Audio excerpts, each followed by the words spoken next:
Sino daw po magaling sa inyo? Si Soriano o ikaw? Maganda naman yung tanong mo yan eh.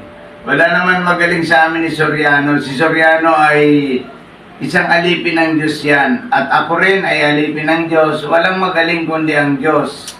Tingnan mo dito sa Mateo. Tingnan natin sa Mateo chapter 10 verse 19 to 20. Tingnan natin kung sino talaga ang magaling.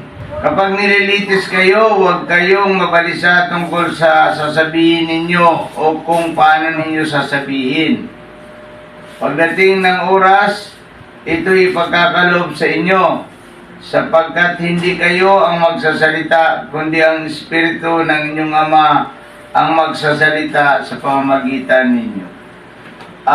Kaya walang mahusay na preacher, walang mahusay na lingkod ng Diyos na siyang mahusay, kundi ang tunay na lingkod ng Diyos ay nagtitiwala sa Panginoon. Kaya wala naman mahusay dito eh.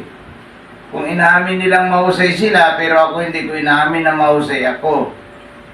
Nasasagot ko lang ang mga katanungan dahil sa ito hinihingi ko sa Diyos na ang Panginoon ang magsalita at hindi ako, kasi pag ako nagsalita ay hindi magandang sasabihin ko, kundi samahan ako ng Espiritu Santo upang siya ang magsalita para sa ating lahat. Joel, walang magaling kundi ang Diyos.